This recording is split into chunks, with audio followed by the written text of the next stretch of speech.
Hey, what's going on everyone? In a previous video, I turned my dirty Fiddler Crab tank into a clean, empty fish tank. Now it's time to start the next setup, so let's get right to it and start putting it together.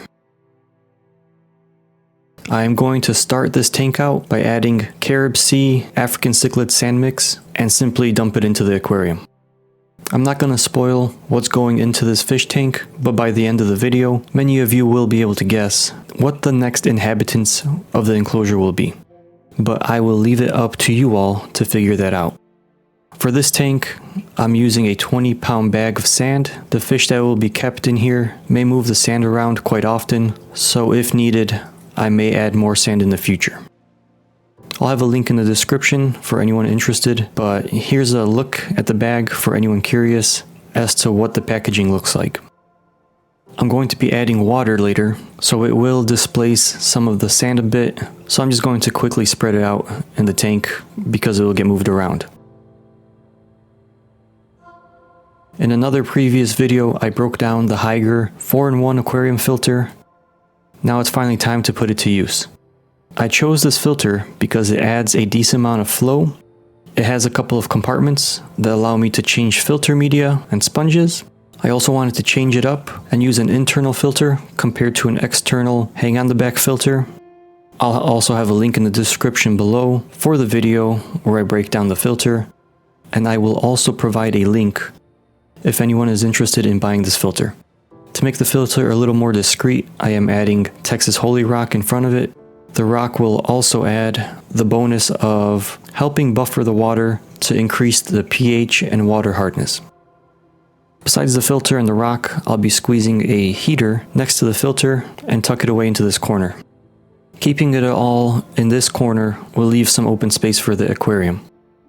I also keep the heater next to the filter so that the filter can push the warm water the heater produces to the other side of the fish tank.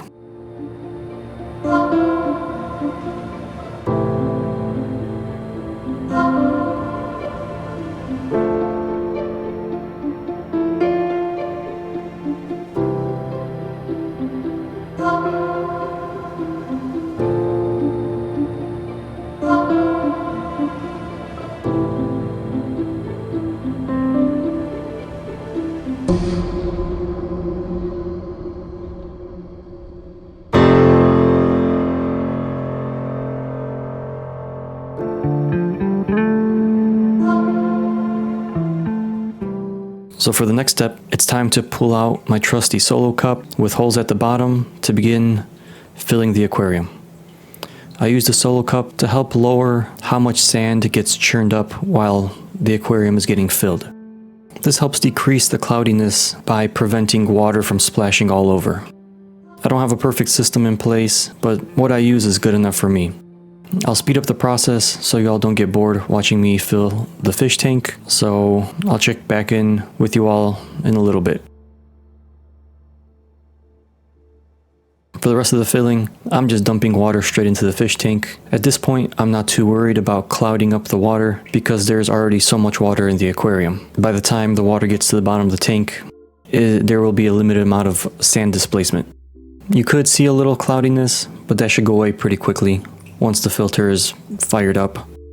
However, before firing up the filter and heater, I'm going to put the decorations into the fish tank. The decorations I am using are Escargot Shells. These shells and the rockwork are the only bits of decoration I'll be using for the setup, and at this point, many of you can probably guess what's going into this setup. The fish that will be in this aquarium will use the shells as their home. Let me know in the comments what you think the fish species might be. I have to get the air out of the shells to get them to sink to the bottom. If they stay floating at the top, the fish won't be able to use the decorations as their home.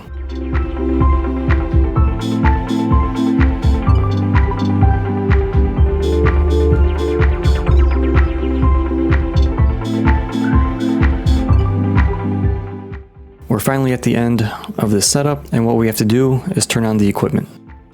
And after that, we'll let the tank start cycling. I'll likely add filter media like a sponge from a different aquarium to help speed up this process.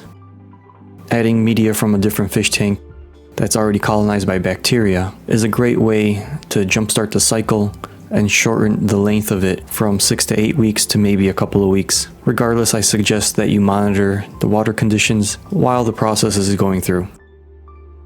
Other than that, that's all there is to it with this setup. Once it's done cycling, I hope to have a follow-up video sharing the fish that will be calling this home. So I'll see y'all next time, and thanks for stopping by.